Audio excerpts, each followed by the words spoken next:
Have you ever stopped to ponder the immense importance of our environment and how our actions today shape its future? In the intricate web of life, every action we take, big or small, leaves an imprint on our surroundings. And it's not just about the lush green forests or the crystal clear streams.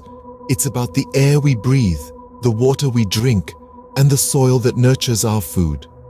It's about the intricate ecosystems that support innumerable species, including us, humans. Now let's take a moment to travel back in time to 1992, to Rio de Janeiro, Brazil. This was the venue of an unprecedented international gathering, the Earth Summit. This was the first time that leaders from around the world came together with a shared purpose: to address environmental issues on a global scale. The Earth Summit was a landmark event in many ways. It brought together heads of state, diplomats, scientists, and environmental activists from all corners of the globe. They discussed, debated, and finally agreed on a common action plan for sustainable development. One of the key outcomes of this summit was the establishment of the United Nations Framework Convention on Climate Change, or UNFCCC for short. This was a global agreement to combat climate change and its impacts.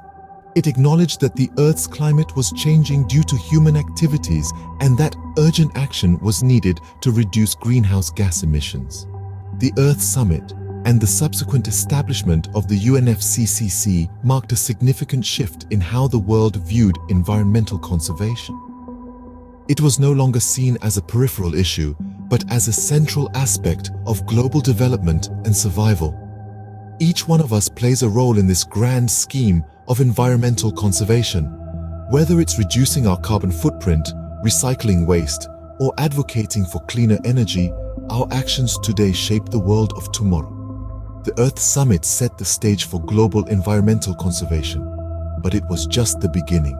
After the Earth Summit came a pivotal development in environmental conservation, the Montreal Protocol. This international treaty, signed in September 1987, was a significant stride forward in our collective effort to protect the environment. The Montreal Protocol was born out of a growing global concern for the health of our planet's ozone layer. As evidence mounted showing that certain man-made chemicals were causing severe damage to this crucial atmospheric shield, the international community knew it had to act, and act it did, culminating in the Montreal Protocol. The protocol was a landmark achievement in environmental policy. For the first time, the world's nations united to phase out the production and consumption of numerous substances that were proven to deplete the ozone layer. These included various types of chlorofluorocarbons, or CFCs, and halons, which were commonly used in everything from aerosol products to refrigeration and air conditioning systems. The Montreal Protocol was more than just a set of regulations. It was a bold and unprecedented commitment to our planet's future. It showed that when faced with undeniable evidence and a clear threat to global well-being, nations could set aside their differences and work together for a common cause. What's more, the protocol was designed to be flexible, allowing for adjustments and amendments as new scientific information became available. This meant that as our understanding of the ozone problem evolved, so too could our response. This adaptability has been key to the protocol's success, with nearly 100% compliance from signatory countries and a significant decrease in the production and consumption of ozone-depleting substances. The impact of the Montreal Protocol has been profound. It's estimated that without the protocol, by the year 2050, up to 2/3 of the world's ozone could have been destroyed, with devastating effects on human health and ecosystems. The Montreal Protocol showed us that international cooperation for environmental conservation is not just possible, but necessary. This treaty was a step forward, a beacon of hope, and a testament to what we can achieve when we unite for the good of our planet. Following the Montreal Protocol, a new focus emerged: the preservation of biological diversity.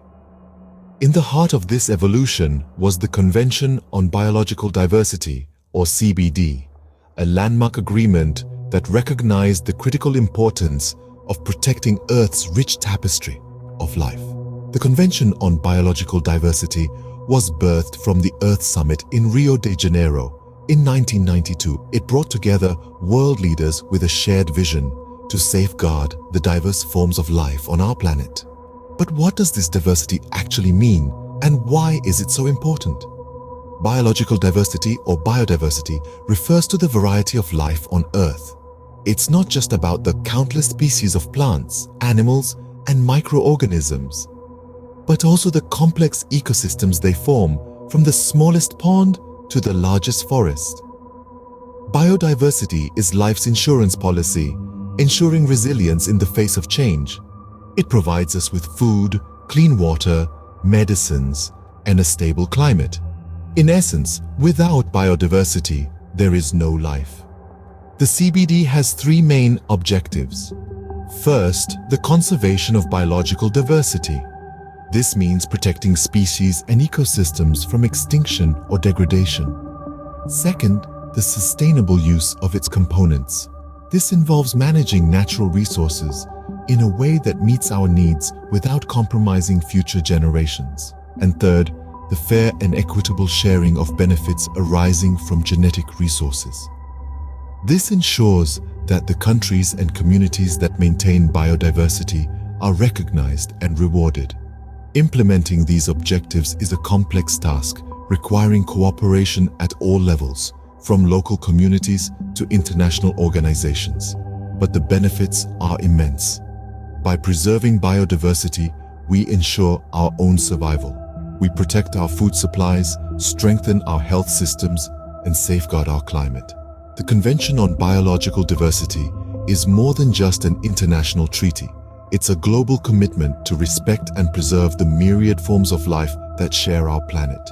It's a recognition that every species, no matter how small, has a role to play in the intricate web of life. The Convention on Biological Diversity reminded us that our survival is intrinsically linked to the survival of all species on Earth. Scene script. Climate change, a looming threat. The Kyoto Protocol was the world's answer. As the 20th century drew to a close, the international community realized the urgency of addressing climate change. Enter the Kyoto Protocol, a pioneering environmental treaty adopted in 1997 in the city of Kyoto, Japan. The protocol was designed to combat climate change by reducing greenhouse gas emissions. The Kyoto Protocol stood on three main pillars. Firstly, it set binding emission reduction targets for developed countries, acknowledging their historical contribution to the problem. Secondly, it introduced market-based mechanisms to encourage cost-effective emission reductions. And thirdly, it promoted cooperation between the developed and developing countries to tackle climate change collectively.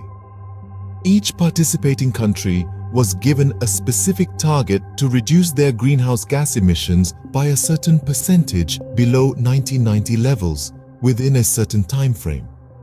The protocol also introduced innovative mechanisms like emissions trading, the Clean Development Mechanism, and joint implementation to help countries achieve their targets in a cost-effective way. But the road to combating climate change is not without its bumps. The Kyoto Protocol faced its share of criticisms. Some argued that the emission reduction targets were not ambitious enough.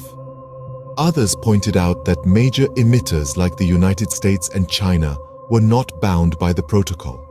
And then there was the challenge of monitoring and verifying the emission reductions. Despite these criticisms, the Kyoto Protocol marked a significant step forward. It was the first agreement of its kind to legally bind countries to their emission reduction commitments. It also laid the groundwork for future international climate agreements like the Paris Agreement. The Kyoto Protocol has taught us valuable lessons. It has shown us both the potential and the limitations of international cooperation in addressing climate change. It has highlighted the need for ambitious, equitable, and enforceable climate policies. And it has underscored the importance of involving all countries, developed and developing, in the fight against climate change. The Kyoto Protocol was a step towards addressing climate change, but it also highlighted the challenges in implementing global environmental policies. From the Earth Summit to the Kyoto Protocol, the journey of environmental conservation has been long and challenging. It's a narrative of global cooperation, of nations coming together to acknowledge and address the pressing environmental issues of our time. It's a testament to our collective capacity for change and a reminder of the work that remains. In the past few decades, we've seen groundbreaking initiatives like the Montreal Protocol, which showed us that we can reverse the damage done to our ozone layer. We've also witnessed the establishment of the Convention on Biological Diversity, a global commitment to preserve the rich tapestry of life on our planet. The Kyoto Protocol further underlined the urgency of addressing climate change, becoming a cornerstone of international efforts to limit global warming. Each of these milestones has marked a significant step forward in our ongoing journey towards environmental conservation. But this journey is far from over. In fact, it's only just begun. The challenges we face are complex and multifaceted, and they require our continued attention and action. Our environment is not a static entity, but a dynamic, ever-changing system. And so, our efforts to protect it must be equally dynamic and adaptable. Governments and organizations play a crucial role in this endeavor. But let's not forget, the power of individual action is immense. Every choice we make, every action we take has an impact. By making conscious decisions, by choosing to reduce, reuse, and recycle, by opting for sustainable alternatives, we can all contribute to the conservation of our environment. We are part of this world, not separate from it.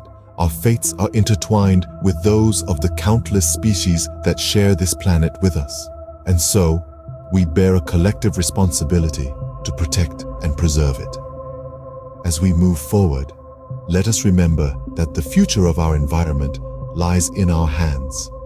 Our actions today will determine the world we leave behind for future generations. So let's keep walking this path together for the sake of our planet and all life that calls it home.